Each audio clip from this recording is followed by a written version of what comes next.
He says like this about prayer in the Gospel. Go into your closet, and when you are alone there, pray to your God which is in secret, and God that sees you in secret will reward you openly.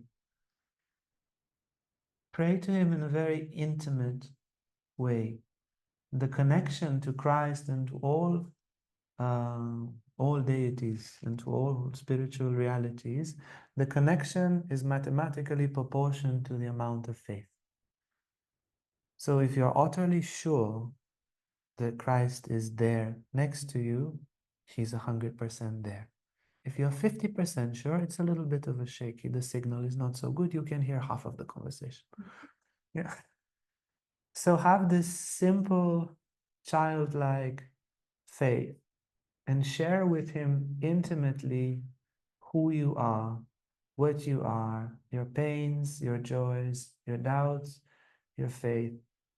Be pure like a child and have, let's say, don't think what he wants you to hear. Be a good friend. You know, if you speak to your friend and you are dishonest, that's not nice. Just speak very honestly to him with faith. And just then be attentive to the amount of grace and intensity that appears by his presence. It's very, very simple. It's very, very simple. You're like, the qualifications for praying to Christ is to be a sincere human. That's it, done. It's a very simple selection. That's all. Oh, you want to add? Christ himself, of course, he suggested to pray the Lord's Prayer, Our Father who art in heaven, and so forth. So I feel, because it's the one direct practice that he gives. Of course, he gives implicit practices through the indications that he offers otherwise, but that's like the practice that he offers, and it's accordingly charged. So I'll definitely work with that. And then the first recording in history that we have is within the first 3 centuries. We are not exactly sure how to place, but it's especially the Desert Fathers from Egypt who were the first recorded Christians who actually built communities to become hermits and to pray only to Christ and do only that. And their practice centered mostly around the prayer of the heart that already Uriel was sharing. Jesus Christ, Son of God, have mercy upon me. That was the core practice of those communities.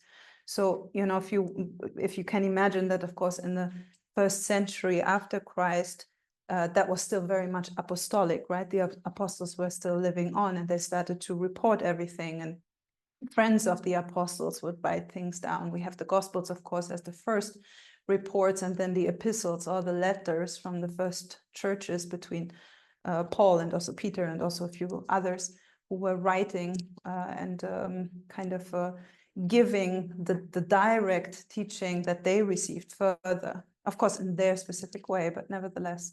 So I very much encourage you to read the Gospels and the epistles, and then to pray the Jesus prayer, to try it out. The prayer of the heart is very powerful. And the other book that Uriel mentioned, the Way of the Pilgrim, which of course this is way younger, but this guy really dedicated himself to a very consistent, like a tapas, basically, like a spiritual discipline of practicing this prayer. Actually, Katarina and I were doing this at one point, and it's very, very powerful. So you can read that book and also practice from there. And if you want to kind of connect to these very, very first Christians, you can read the Desert Fathers. Very beautiful, crazy stories, quite harsh, some of them, and very clear, the dedication to practicing morality and to just continuously trying to better ourselves and to understand, okay, you know, we mess up and that sucks. And, you know, to learn to surrender to God more and more, and to try to, well, another book is the Imitation of Christ, to try to imitate him more and more somehow. Like that's the main practices that were done in those days. So it's very interesting to read. And the Philokalia, Andrea is a big fan. is also a compilation of the actual writings of the Desert Fathers. So the Book of the Desert Fathers is their stories, and then the Philokalia is their understandings.